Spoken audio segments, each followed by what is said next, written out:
I just got in the brand new Game & Watch Super Mario Bros. Color Screen. I'm super excited to open this for you guys, so I'll just do a quick unboxing. I haven't looked at it yet. As you see, it's still sealed. Let's get inside here. So, it's a nice little screen captures there. Super Mario Bros., Super Mario Bros. 2, or as it was known in the West, the Lost Levels. Ball, the very first Game & Watch game. And the Time. The Time looks like a very exciting game. So, this is the German edition. Let's see if we can focus there. So, with German and Dutch description. Alright. So, let's get into this. There we go. What comes in the box. And for fun, I've got the OG Super Mario Bros. Game & Watch. You've seen some other videos on my channel about this. You can see other Let's Play videos of that. But let's get into this one now. Oh, I see a cable. It's a USB-C. A manual. That looks pretty similar to the original manual from what I remember. Health and safety regulation. Information. Alright. It's big. It's big. Espanol. Netherlands. Okay, nice. Got all the languages covered here. But nothing too interesting, I have to say. Let's keep going. Let's throw that away over there. Yeah. Now what we're really looking forward to is the game. Nothing else in there.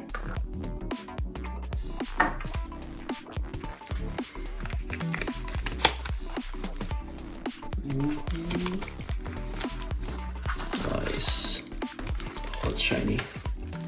Nice and gold.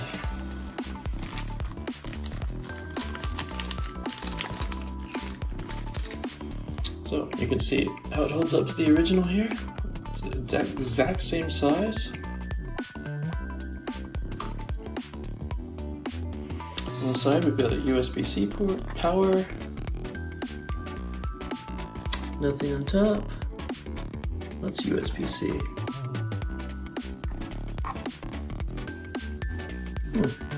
Maybe that's not USB-C. I'm not sure now. Look at that later. On the back. Typical safety information. Alright, let's turn this on and see if it has battery already in it. It comes on. Yeah, nice. Ball. Press time button. Alright. That's cute. This is a set button. Oh, the controls really great. So is this the tradition on my unboxing videos? I set it's 46, which is funny because it doesn't connect to the internet from what I understand. There we go. We have game. Nice. So you can pick which game you want to play. Let's go with the original Mario Brothers. One player? Nice. This is cool.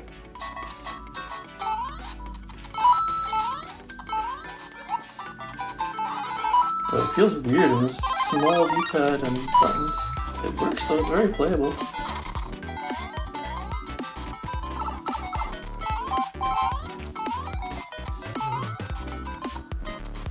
It's hard to get used to though. Got this one up. Alright. So if I pick game, I can go to the other ones. Let's try the Super Mario Bros. 2 or the Lost Levels. So I've only played the Super Nintendo version of this really. So nice. And obviously it's hard to play while looking through the lens here. And hit that poisonous mushroom there. Yep. Nice.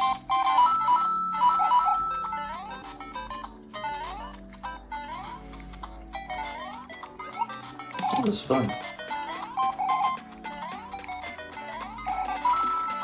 It's hard to control because you're used to a bigger controller these days.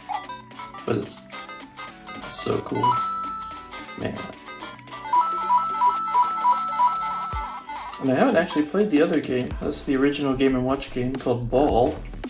I love these generic names you have. Game A and Game B, alright. Like the original Atari 2600 games, like it's just called like, tennis, football, combat, super simple games. But here you have to juggle balls and they get faster as you play. I think there's, yeah, 2 positions there. This is history right here.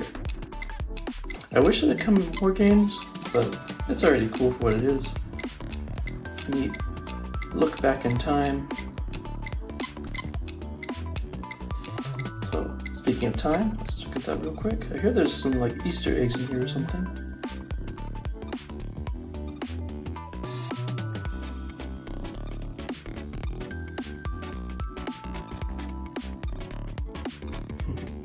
Nice. This is a really neat clock.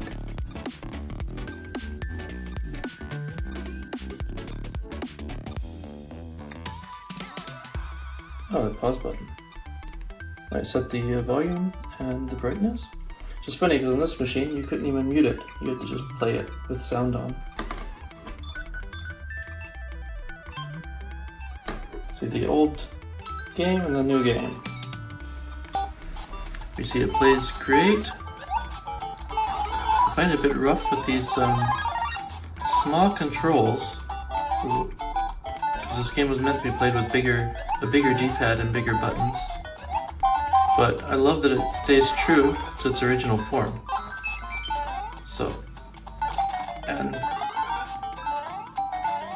I can show you with the pause screen. You can adjust the volume right here, and you can adjust the brightness, and reset the game. Now I think it's, oh, and there's the time and the battery life as well. I think it's kind of sad there's no headphone jack.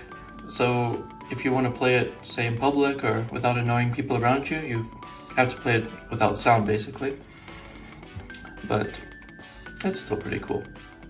So I want to show you another feature. If you go into Mario 2, or as it's known in the West as Lost Levels, you'll see I already was in the middle of a game. It auto saves, so whenever you quit, you'll come straight back into the game where you left off. And you can just keep playing. And I'm playing as Luigi here. So in Luigi in this version jumps higher, but also stops more difficultly.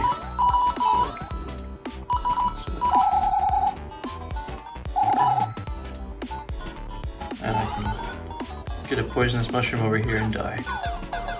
Very cool.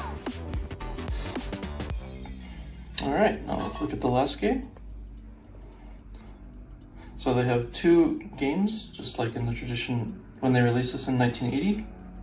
Game A and Game B. Game A is basically the easy version, which is really not interesting to most gamers, I would believe. But of course it needs to be there for historical reasons. And Game B is a more interesting game, where you're juggling 3 balls, but it's still pretty easy. I think it keeps the high score for you, even when you turn off the machine, everything like that. I find it a bit disappointing that they didn't include more games on here. Like, it would have been really neat to have, say, Super Mario Land or Super Mario Land 2. Because Super Mario Land itself is only 37 kilobytes, which is like tiny to put on a device like this.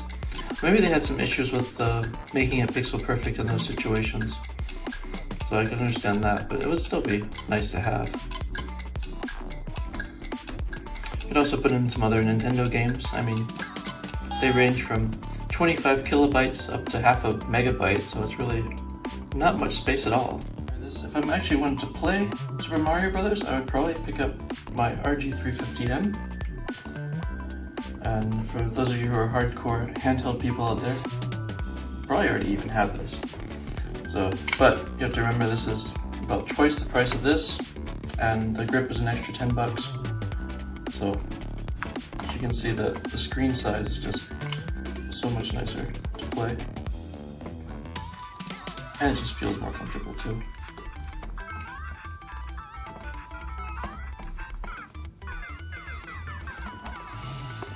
So you can see here the difference in the screen size between the RG350M and the Game & Watch.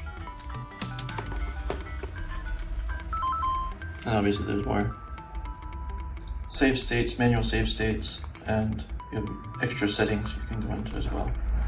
So if I just want to play Mario, I'll probably pick this up actually.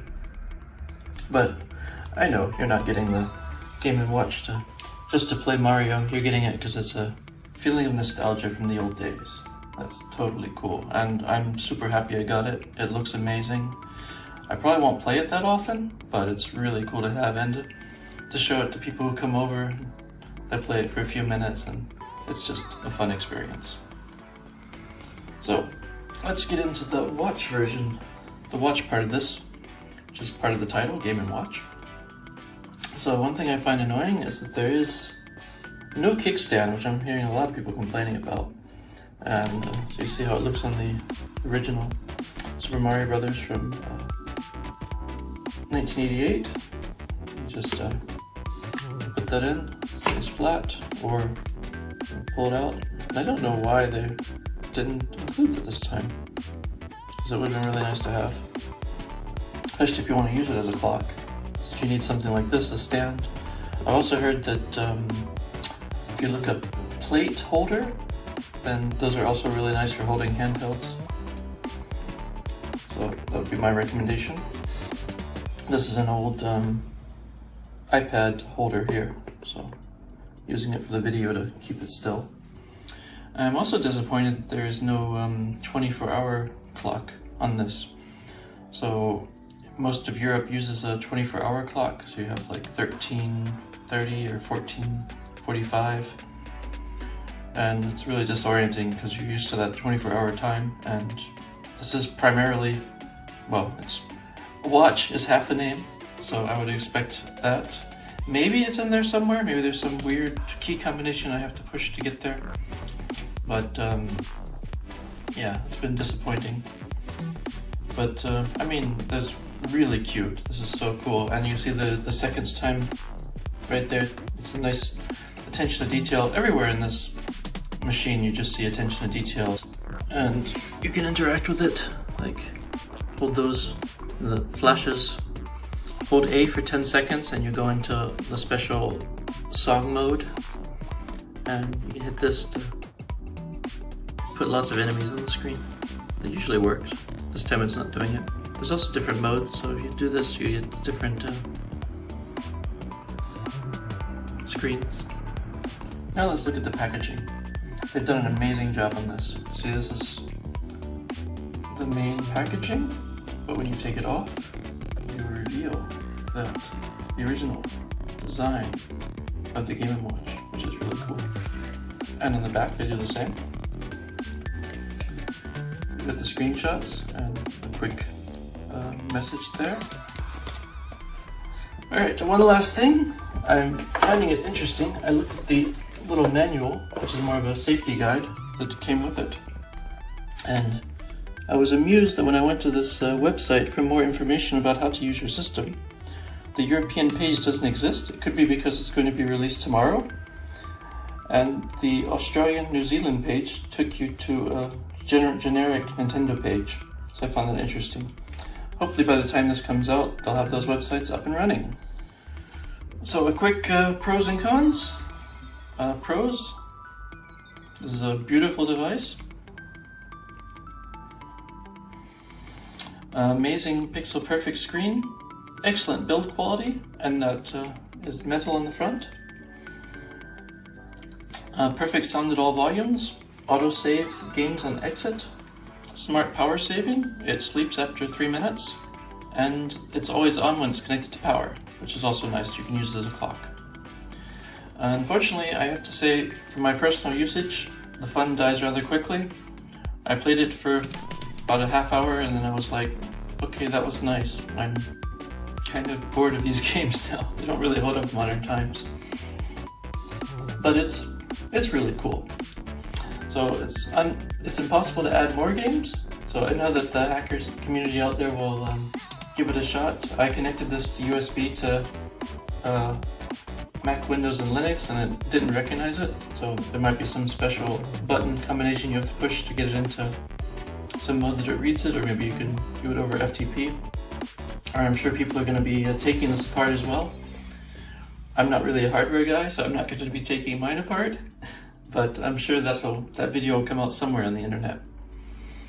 I'm disappointed it misses a 24-hour clock, because that's the way I usually read time here in Europe. There is no kickstand, so you have to have something like this if you want to hold it nicely. No headphone jack, so you can't play it when, say, other people are around you unless you play it without sound.